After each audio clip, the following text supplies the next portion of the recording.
Hello, my friends. Welcome. My name is Joe. This is the Joe Martino Show. And today I want to talk to you about what is the difference between validation, agreement, and love. Because they're not the same thing. And a little bit, maybe a lot, our society is conflating them.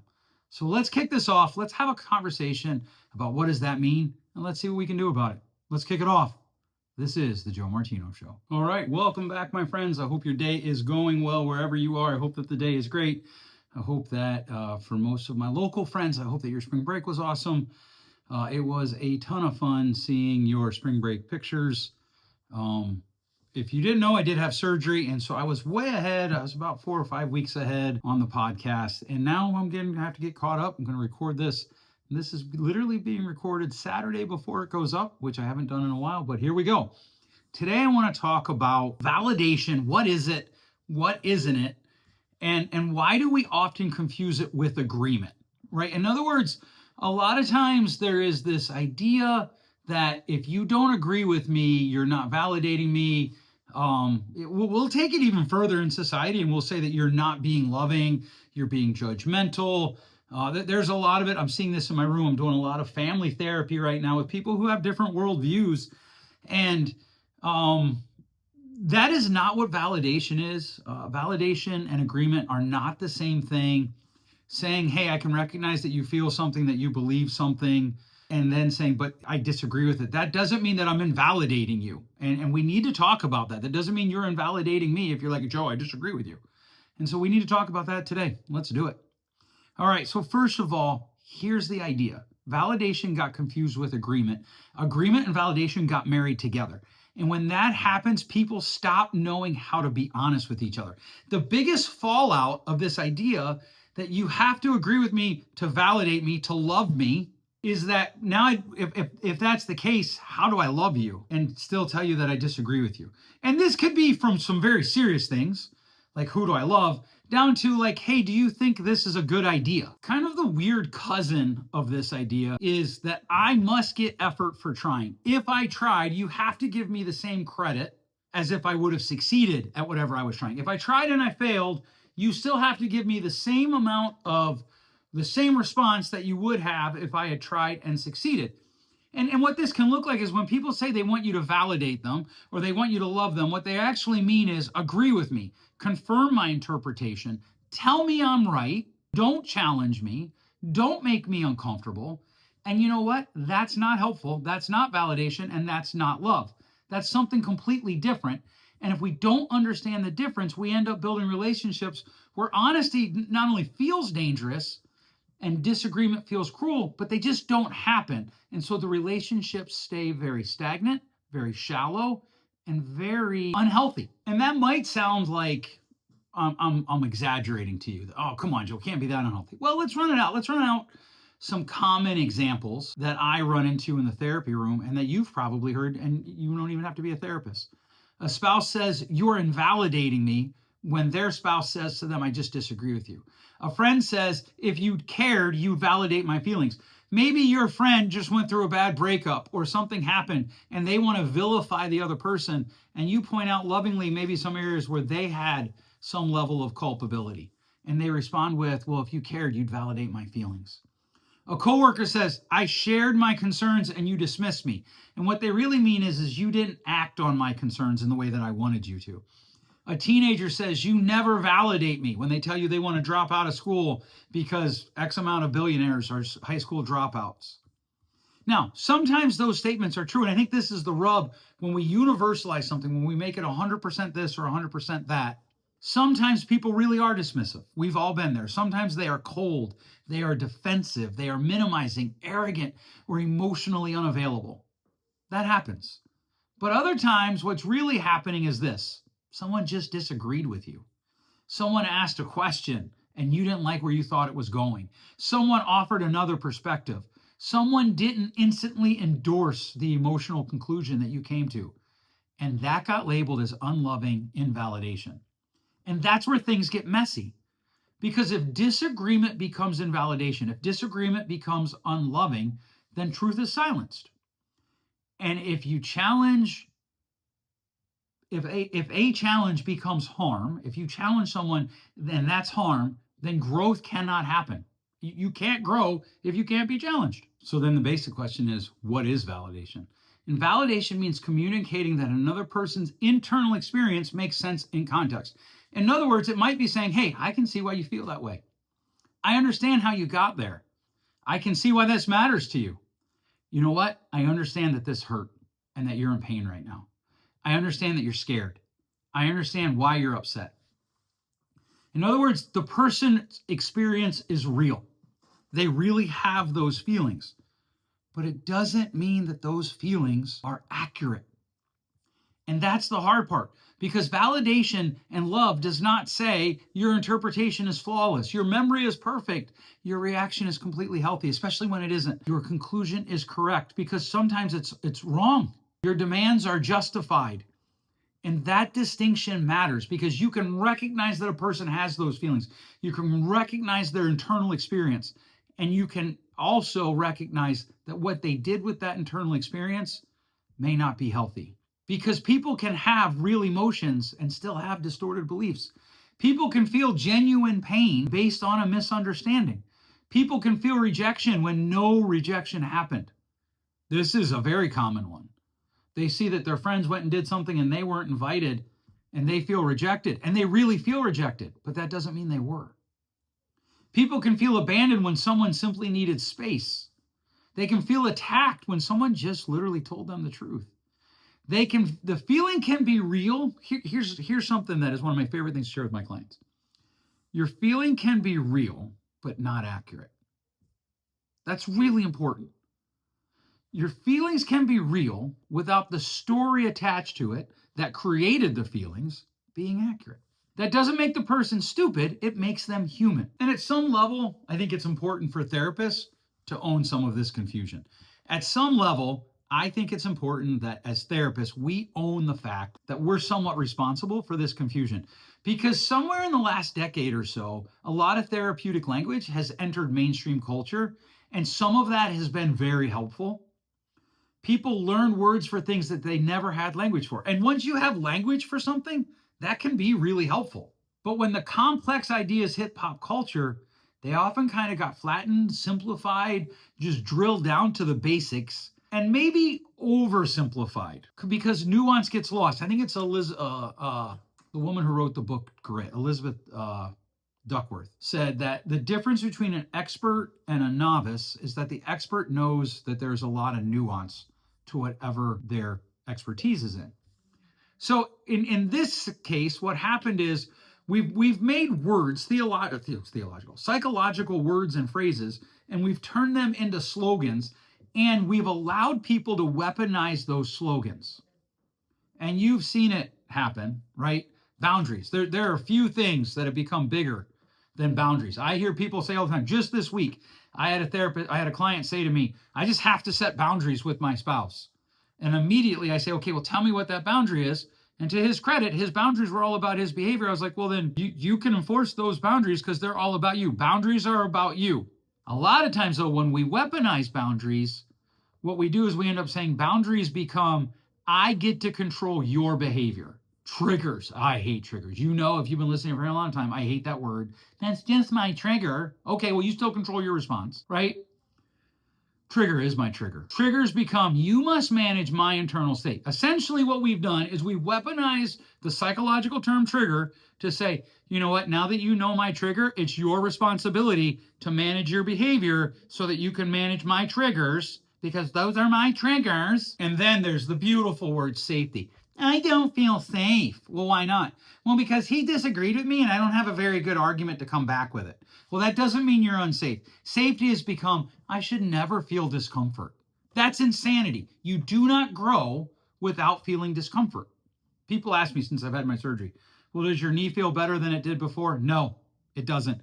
In fact, in a lot of ways, it feels worse. Now, that's a little bit misleading because if you've ever had knee replacement surgery, I don't know if this was your experience, but my experience has been that by and large, except for when I'm doing my PT, my knee doesn't hurt, but my thigh, my calf muscle, my shin muscle, they all hurt all the time. And there's just varying degrees of how much that hurts. But here's the thing. I know when I got the surgery, I was going to endure discomfort in order to feel better in the future so that I had less discomfort. I hate what we've done with safety. Well, I don't feel safe anymore. Or you don't feel safe, or you feel challenged, and now you have to rethink how you've created the world to be. Accountability has become, you're attacking me. Don't attack me. You can't hold me accountable for what I said because I have to feel safe. And validation has become, you must agree with me. If you disagree with me, if you disagree with any aspect of what I'm saying, you are not validating me. And you can see the drift here. You can see how this goes. But a helpful concept gets stretched until it means emotional protection from reality. And that never works long term. If you're trying to be emotionally protected from discomfort, from reality, look, reality is hard. Real life is hard. There's a lot of difficult things we all face. And when you can't face aspects of it, that thing controls you. Whatever you are not willing to face, that controls you. I've talked about that in the past. Let's talk about a marriage example just for a hot second. Let's say that one spouse says, you know what? I feel like you ignored me while you looked at your phone during dinner. A bad response, and I have to say, quite honestly, to something of a typical response, what are you talking about? That's ridiculous. I barely touched my phone. You're too sensitive. That's dismissive. It's not helpful. That's a bad response. But a validating response could be, you know what? I can understand why you felt that way, why you felt hurt, why you were hurt. You wanted connection, and it felt like I checked out. That's validation. Now, here's what wasn't necessary in a good response. They didn't have to say, man, you're totally right. I'm a terrible spouse. Now, to be fair, we don't know that the first spouse said that, right? I intentionally ignored you. You're always right when you're upset. Now, we would almost laugh if somebody said that, but there are a lot of conversations where that's exactly what we want. Instead of just someone simply acknowledging the emotional experience. Now, the conversation could continue, and the person could say, I honestly was just checking the score for 10 seconds, not trying to disconnect, but I can see how you felt that way. And that's where healthy relationships grow. They could even go one step further and be like, would you prefer that I just don't look at my phone at all at dinner? When there's big games like that, is it okay if I grab my phone and say to you, hey, I'm just going to check the score real quick? Like, how could we move this forward? And you can see, I can validate the other person's experience, and I can still try to experience whatever I want, right? Like, if I wanted to catch March Madness just ended, if I wanted to catch the score, I could ask, like, hey, what would that look like? But you don't have to say, oh, you're completely right. Or if you didn't touch your phone, you could say, you could disagree and be like, okay, I understand you're hurt, but I didn't think I touched my phone at all during dinner, or I didn't feel like I touched it that much.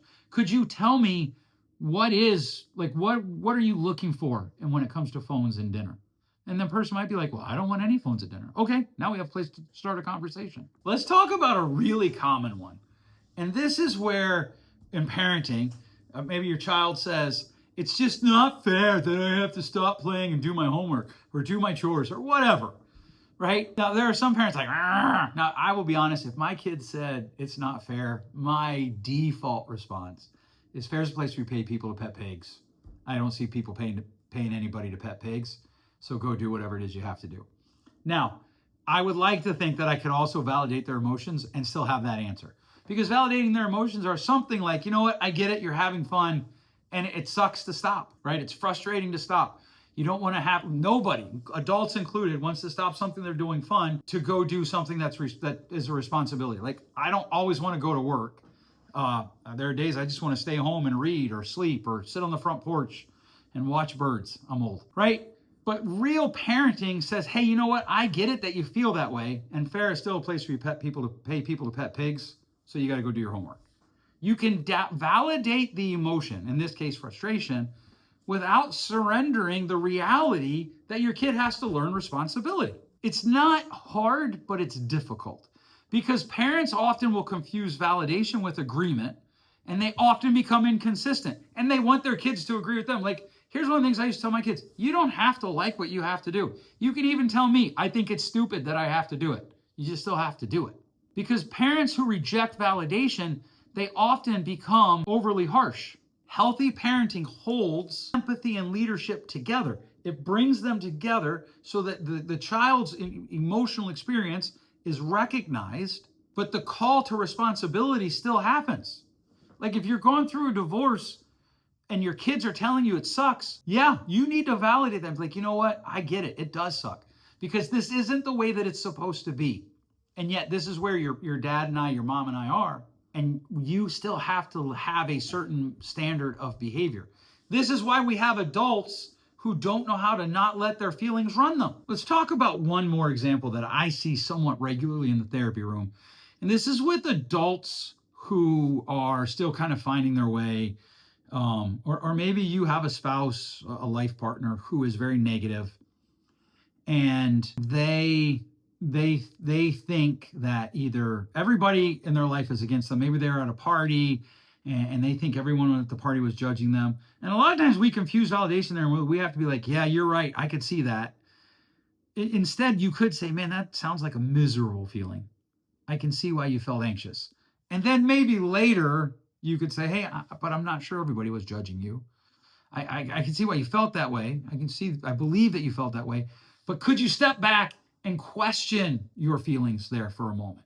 Or, one of the things is as adults, we tend to want to think that our life is absolutely positively the hardest, that no one else has a life as hard as ours. And what happens is when we start to push that, right, and we're like, oh man, it's hard. I remember one time I went into a coffee shop and there's a young man there, and I think he had just gotten married. He was like 25, 24. He's like, yeah, I'm working 3 jobs. Yeah, 3 jobs at 12 hours a piece is still only 36 hours, Bob. And I told him that. I was like, oh man, that must be hard. How many hours? He's like, I work 12 hours here, 12 hours there, and 12 hours there.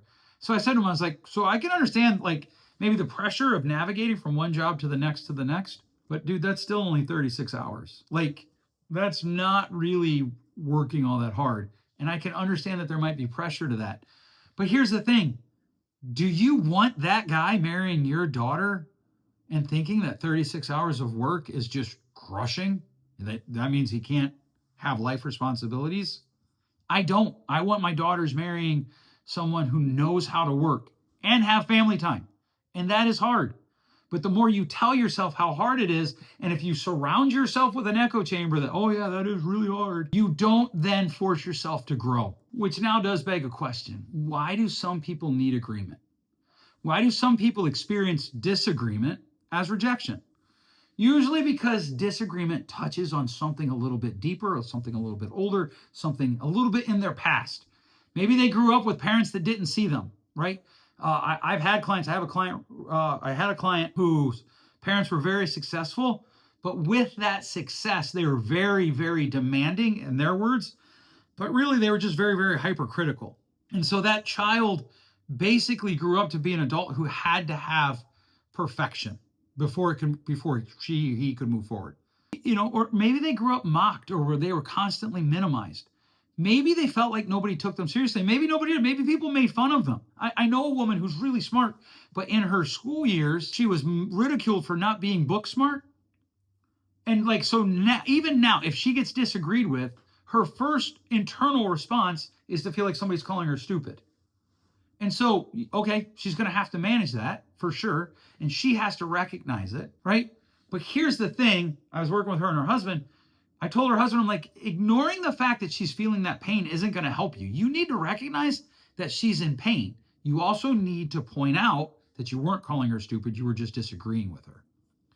Because the hard truth is, a painful history can explain a reaction without justifying it or giving us license to continue engaging in unhelpful behavior that doesn't help us grow. I'm going to say that again. A painful history can explain a reaction without justifying it. Healing means learning that present disagreement is not always past harm. The disagreement in this moment doesn't mean that you're experiencing the same harm you experienced back there when you were a child or a teenager or 2 years ago. No one can stay close to someone who requires constant emotional allegiance and alignment. You can't do it. And I actually think this is one of the reasons we have a loneliness epidemic. Because we have taught generations now that if anyone disagrees with you, you just cut them loose. You got to protect your peace. 4 things happen. I pointed at the camera with my one finger up. 4 things happen when we get this wrong. The first thing is honesty dies. People stop telling the truth because they fear backlash. And we're there. We live in this society. People don't tell the truth because they don't want to get canceled. They don't want to get doxxed. They don't want their work to get shut down. They don't say what they really feel. And we've seen this in elections where people have said, I'm not telling anyone who I'm voting for because I don't want to get doxxed. I don't want to get canceled. I don't want to lose friends. So I just agree with them, then go do my own thing. Now, here's the problem with that. Resentment grows on both sides because you want people, if you demand allegiance all the time, in your brain you get caught up thinking, yeah, but I want people to tell me the truth too. I want to grow. But the person who can't speak the truth, they feel resentment too. And with resentment, let's be honest, anger grows. Anger happens. And then third, what happens is our fragility, the relationship's fragility increases. By the way, if you want to read a fascinating series of books, of philosophy books, read Nick Taleb's Anti-Fragility series. It's not necessarily about this, but it's on the same line. It's the same aspect. If every differing opinion is harmful, then life is simply unbearable. And then what happens, the fourth thing that happens, is intimacy dies. Why? Because intimacy requires being known. I tell people all the time that emotional security is the key to every relationship you have. And emotional security is knowing that it is safe to know and to be known. That's why I titled my first book, Emotional Security, the key to everything you want in a healthy relationship.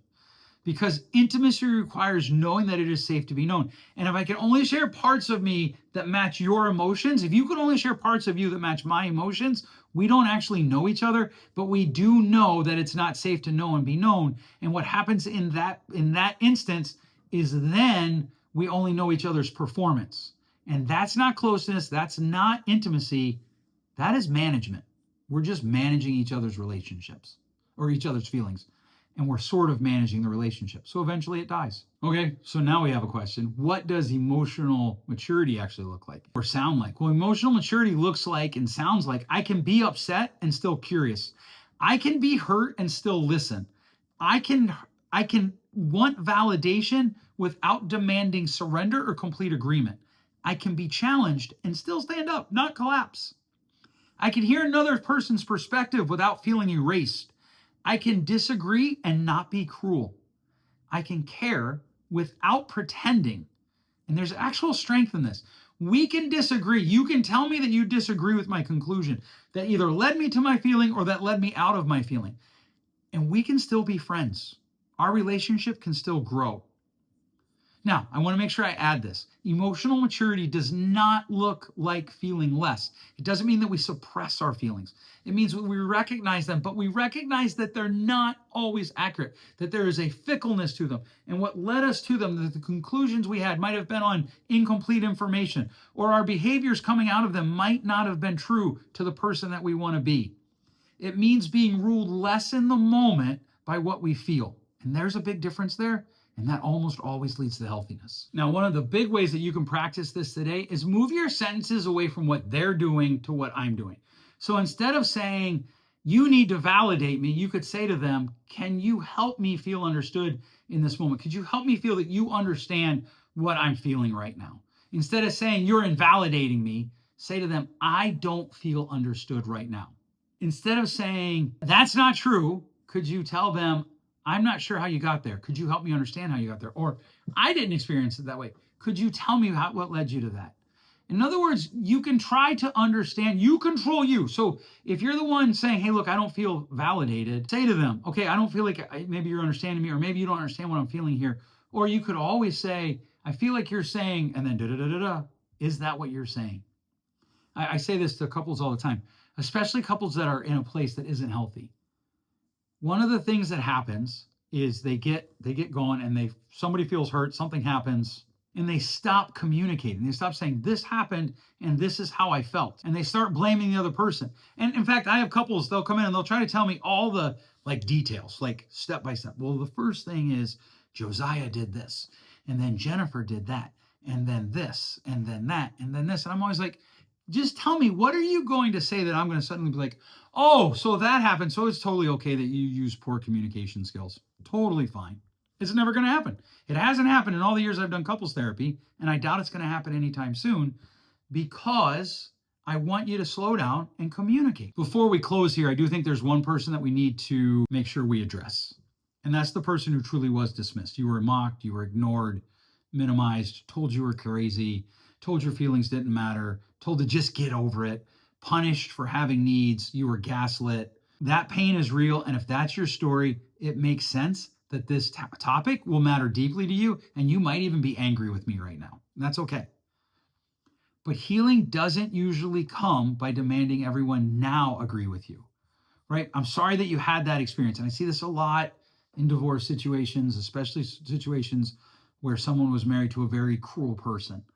But that doesn't mean that every person who disagrees with you now is actually being cruel to you. And there is a much deeper freedom in being able to trust yourself, communicate clearly, regulate honestly, and tolerate the reality that good people may see things differently, that good people can disagree. Imagine if our world got back to that because right now, every disagreement we have is some sort of moral symposium.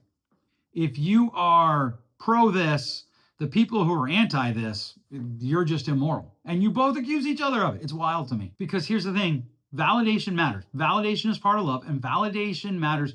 Being understood is really what matters. Feeling seen matters. But agreement and validation are not the same thing. Someone can love you and disagree with you. Someone can care about your pain and question your conclusions. Someone can hear your feelings without agreeing with you that your feelings create reality.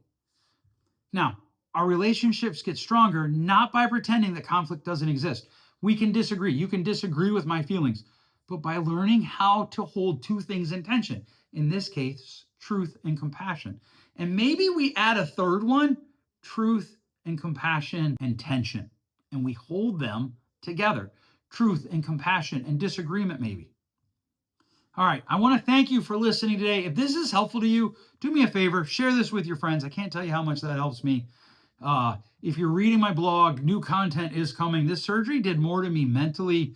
I guess it's something with the anesthesia, makes it hard to focus for a few weeks afterwards. And my writing has fallen off, but we're looking to get back in the saddle and get moving. Keep doing the hard work of becoming the kind of person who can love honestly and face reality, the difficulties of reality. Thanks so much for listening. We'll catch you next week. Thanks for listening. If you enjoyed today's show, please share with a friend. And hey, give us that rating in your podcast store. Until next time, change possible.